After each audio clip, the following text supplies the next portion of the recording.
If the world feels too loud today, you're in the right place. Let the sound of rain and a gentle voice help you drift off. Subscribe if calm moments like this matter to you. What time do you usually start listening? And what's your favorite time of day to press play on videos like this? Let me know in the comments.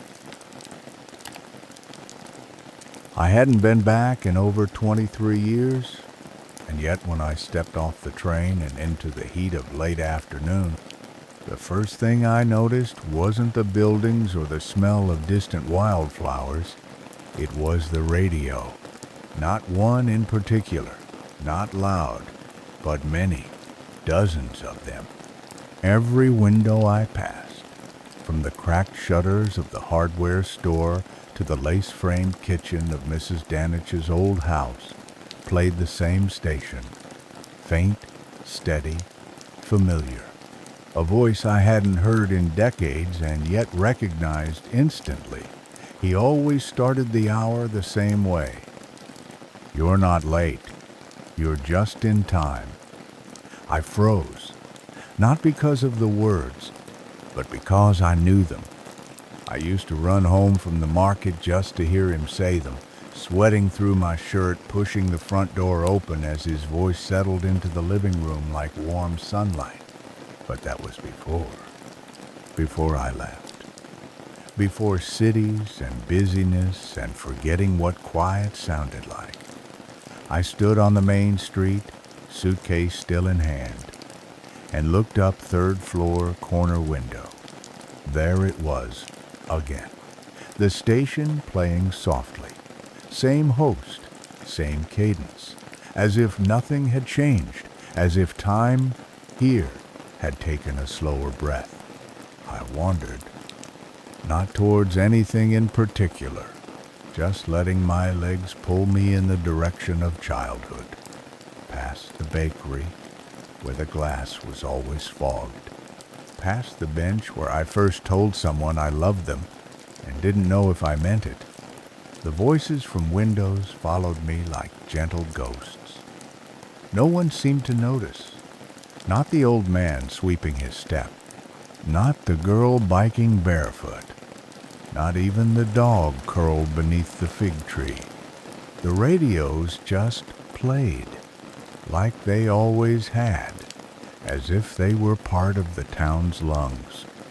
And then, at precisely 7 in the evening, just as the sky turned the softest shade of honey, his voice returned.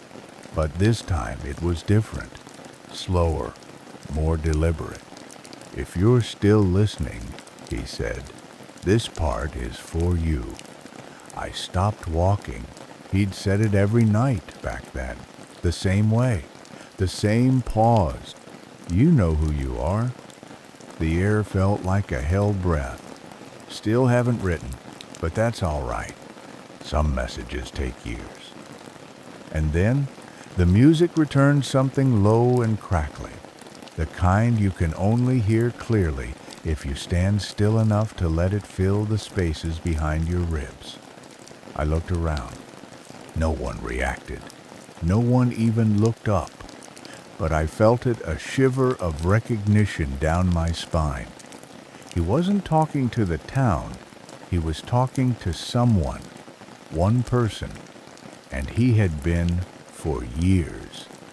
I sat on a bench beneath the old elm by the square, the same one we used to crowd around with ice cream in hand, waiting for nothing in particular.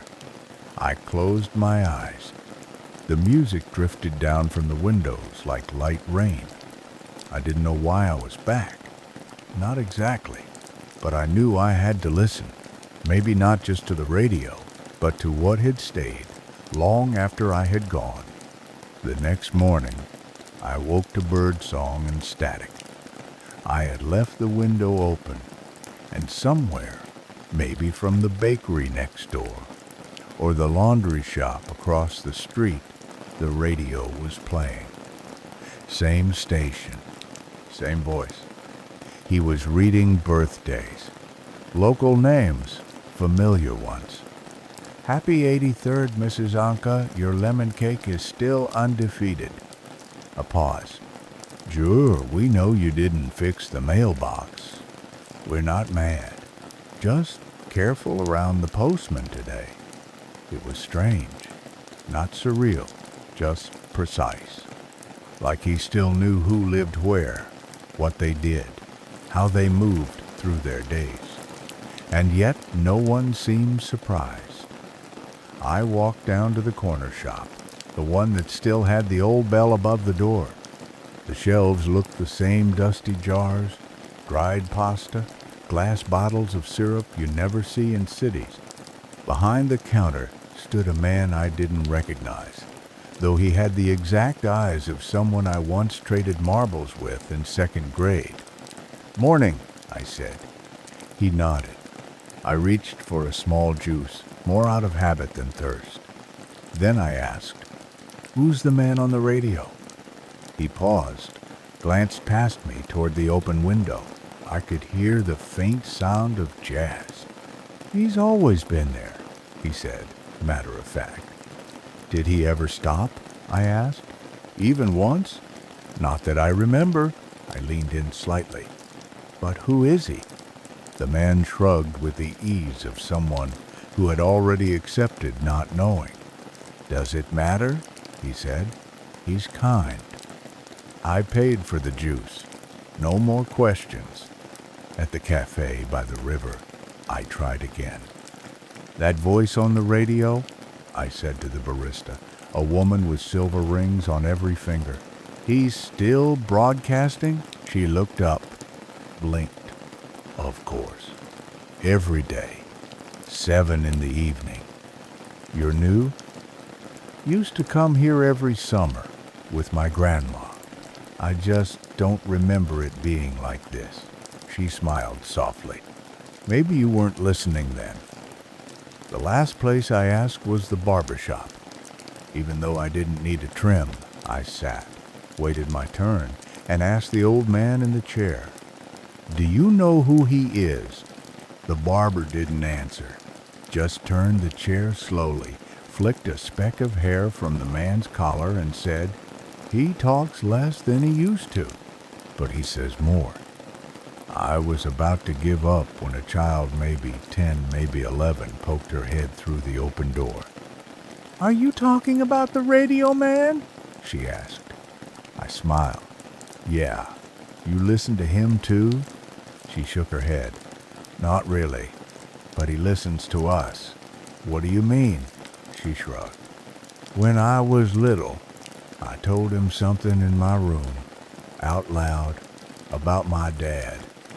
Next day, he played a song that made Mom cry in the kitchen, but good tears. She ran off before I could ask more, and I stood there, in a town where no one answered.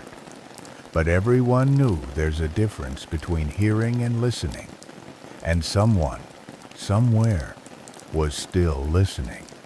That night, the air had the scent of heat slipping away warm pavement, cut grass, the faint sweetness of distant jasmine.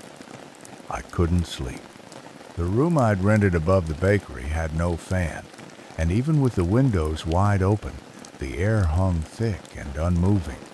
I sat by the window, legs curled up, watching the lamps flicker in the square, like they were remembering something too. And then, as if on cue, the voice returned. 7 o'clock, and the wind knows your name. Same as always. Calm, unrushed. He read out a list of small-town moments. Someone's birthday, someone's lost dog now returned. A reminder to drink more water. Nothing out of place. And then he paused, just like I remembered. A silence that wasn't empty, but full, the kind that asks you to lean in. "You," he said, "the one who left and thought no one noticed, we did. We noticed." I froze, my hands resting on the windowsill. You thought the leaving made you invisible, but we still set a place for you, even if only in silence. And there it was, a memory so old it had no color anymore. The last summer I'd spent here, I must have been 13, angry at something I didn't have words for yet. My mother had said no to something. A friend had moved. Or maybe I was just growing. I remember turning off the radio that evening, slamming it actually. I remember his voice starting that same sentence. You, the one who left, and me pulling the plug from the wall. But I remembered it now, word for word, and it felt different. Not like an accusation, more like an echo that had taken years to reach me again. Maybe it wasn't even meant for me then. Maybe it was waiting for now. Outside, a soft breeze stirred the curtains. A cat crossed the square. Somewhere, a window creaked open. And he continued, "Not every return needs a reason. Sometimes showing up is the answer." I leaned back slowly, feeling the warmth of the wood behind my shoulders, the ache of something old unfolding in the chest. And I whispered, more to myself than anyone else, "I'm here." No one replied, not out loud. But the radio hummed gently, slipping into the next song.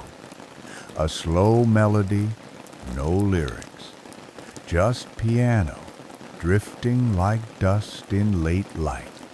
And I realized this wasn't about answers.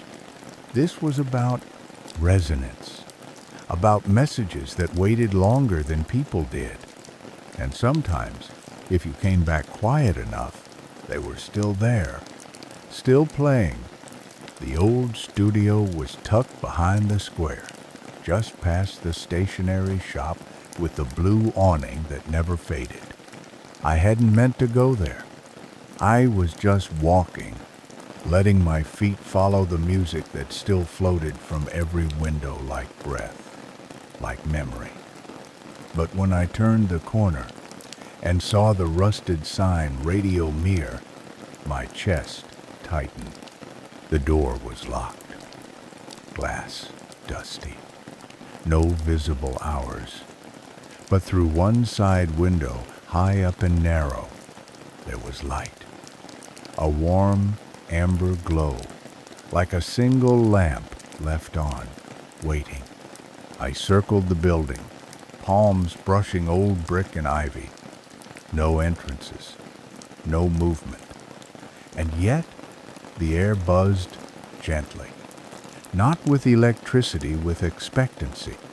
I sat on the curb across the street, the kind you don't notice until your legs need stillness. I pulled out the old pocket radio I'd found in the bottom drawer of the room I was staying in. It barely worked, antenna bent, dial scratched. But I turned it on anyway, more out of instinct than hope. Static. Then, faintly, his voice. "You're outside, aren't you?" I nearly dropped the radio. He continued gently. "It's all right. Some doors aren't meant to open. Not the way you think." I looked up at the window again. Still lit. Still silent. "You came for answers," he said.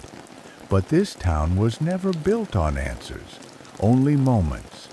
And this is one." I didn't speak. Couldn't. Just listened. Some people think I'm a ghost. Others think I'm a recording, a myth, a habit. Doesn't matter. A soft chuckle. I'm none of those things. And maybe all of them. But mostly, I'm what people leave behind when they listen instead of forget. A long pause. You left. That was never wrong, but when you stopped remembering, that's when it hurt. I closed my eyes. Not out of shame, but out of recognition. This town didn't miss your footsteps. It missed your listening. And then music again. The softest violin, almost too fragile to exist. I held the radio close to my chest and stayed there, sitting on old concrete, the building breathing across from me. No one walked by. No one needed to. The voice had found me. Not because I searched hard enough, but because I finally stopped needing to know why. And maybe that's how memory works. Not as something we chase, but as something that waits for us to be quiet enough to return. I didn't leave the next day. I told myself I needed more time to clear my head. Maybe visit the cemetery. Maybe see if anyone remembered my grandmother's peach tree. But the truth was simpler. I needed to keep listening. Not just to him, to all of it. To the way the town moved in rhythm with the voice, like some old dance they never stopped practicing. Each morning I sat in the bakery courtyard with my coffee and my notebook. I began to write, not stories, not thoughts, just words I caught from the radio, fragments, half-sentences, names, phrases. He forgives you. He always did. Your handwriting is still on the back of the drawer. I kept the sweater. It still smells like spring. None were addressed to me, and yet none felt foreign. In the evenings, people sat outside their homes like they were tuning themselves, not just the dials. They didn't talk during the 7 o'clock hour. They just listened, some with eyes closed, some with heads bowed, some with trembling fingers on their knees. One night, the voice said, "Tonight's message is for the one who stopped writing after the funeral. You don't have to say everything. Just start with hello." The woman 2 doors down wiped her eyes and nodded at the sky. I began to think, this wasn't broadcasting. It was remembering. A town-wide ritual of being seen quietly, completely. And then a new voice, just briefly. Younger, softer. "This is Mira, filling in for a moment. I found your old tape, Baba. It still works." The air stilled. The music that followed was scratchy. A child humming. Someone laughing in the background. Real, recorded, kept. I wrote it all down. Every word, every silence, every shift in the wind between sentences. I wasn't sure why, only that it felt necessary. Like the notebook wasn't just mine. Like the town had given me something, and this was how I gave it back. Later, sitting beneath the lamplight near the square, a stranger passed and paused. An older man, walking slow. He nodded to the notebook in my lap. "You writing him down?" he asked. I nodded. He smiled. "Good. Someone should." He walked on. No name, no explanation. And I thought maybe that's what we're all doing, in our own way. Writing down the things we're afraid will disappear if we stop listening. Maybe that's what the voice on the radio is after all. Not one man, but a chorus of what we haven't yet forgotten. The cassette was tucked inside a drawer behind the guest room mirror. No label, no case, just dust and patience. I almost missed it. Had dropped my pen, reached for it, and my fingers brushed the edge of something thin and forgotten. I held it in my hand for a long moment, unsure if I should even try, but it felt warm, not in temperature, but in memory. So I brought it downstairs. The old stereo on the kitchen counter, beige plastic cracked button, still worked, surprisingly. I slipped the cassette in, pressed play. A hiss. A pause. Then, testing. 1, 2. All right, I think it's working. A voice. Male, young, steady, but informal. If you're listening to this, I guess that means you found it. Or maybe you needed it. Either way, hi, my name's Luca. The name hit me like a forgotten door, slamming open in a hallway of memory. Luca. He was 3 years older than me, a friend of my cousin's, laughed easily, carried a pencil behind his ear, always wore mismatched socks. I wanted to record something, just to see if I could sound the way I feel when I'm alone. Maybe if I do this often enough, I'll stop feeling like I'm disappearing. There was a pause, a breath, a piano in the background faint. Live. Not recorded. I started broadcasting. Only at night. Nobody listens, I think. But maybe someone will.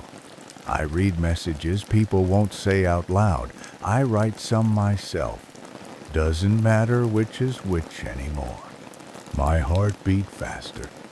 You don't need to know who I am, really. That part fades. But I think we all need a place to speak from, and sometimes to be spoken to, even if it's by a stranger. I pressed pause, sat back. Let the silence fill the room again. But something shifted in me. Not panic, not even surprise. More like recognition. He was the voice. Or had been. Maybe once. Maybe still. Maybe part of something that went on even after he stopped recording. Maybe the town itself had taken over. Carried the voice forward. Passed it along through windows and wires. I rewound the tape slightly and listened again. If this finds someone one day, anyone remember this. You don't have to speak loud to be heard. You don't even have to be there.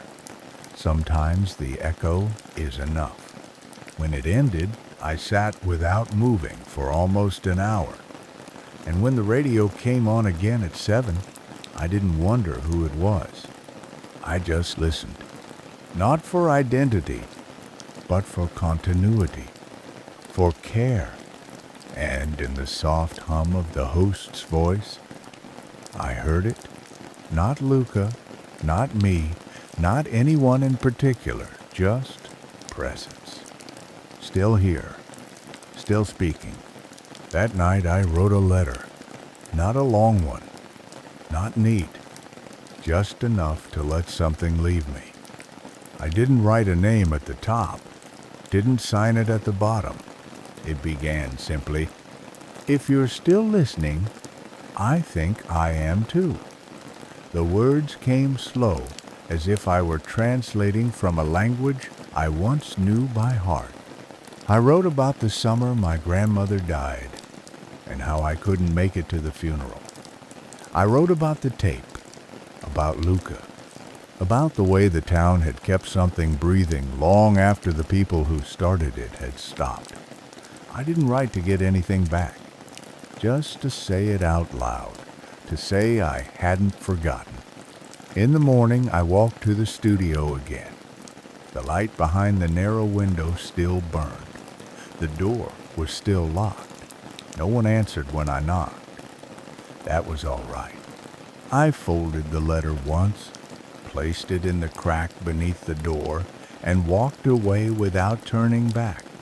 That evening, at precisely 7, the voice returned steady, warm, as familiar as breath. There's a letter here. No name, no address, but if it's for you, you'll know. A pause.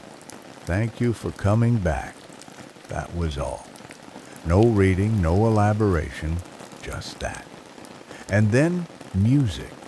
A soft instrumental version of a lullaby I hadn't heard since childhood. Something that lived in the corner of my memory, like a warm lamp left on. As it played, I stood at the window of my room, hand resting on the sill, eyes scanning the rooftops. Radio still hummed from every window. The world hadn't changed, but something in me had settled. I didn't need to solve it. Didn't need to find Luca or uncover who was behind the microphone. The message had never been about the sender. It had always been about the space between the bridge from one quiet heart to another. And in that space, I had finally remembered how to listen. Not just to the town, but to myself. The morning I left, the air smelled like toast and old leaves. I packed slowly, unsure what I was folding clothes or moments. The train wasn't due for another hour, but I walked early, passing the houses one last time.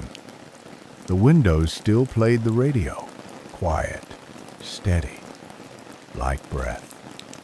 I didn't stop to listen. I just walked through it, as if wading through memory itself. At the station, the benches were the same. Paint chipped, Timidable half-faded, a vending machine that didn't work unless you kicked it first. I sat with my bag and waited, radio silence pressing gently around me. Then, just before the train's headlights curved into view, the voice came again, not through the air, not from my pocket, but from the cracked speaker bolted above the station door. You who's leaving with a suitcase full of someone else's stories, thank you. I froze. You didn't take anything that wasn't yours. But you found something we were starting to forget. The voice was softer than usual, slower. You listened, really listened. And that's rarer than people think. The train pulled in. Doors opened with that familiar hiss. So take this with you. A pause. You're not late. You're just in time, and we'll be here. Still playing. I stepped onto the train, heart beating like it was trying to learn a new rhythm. The car was empty. I sat by the window, watched the town drift backward. No one waved. No one needed to. The voice had said enough. And long after the tracks straightened and the trees thickened, I could still hear it not in my ears, but in that place just behind the heart. The part that listens even when everything else grows quiet. Not every return needs a reason, and not every goodbye is the end. Sometimes all we need is to be heard, even once, even gently, even through a window.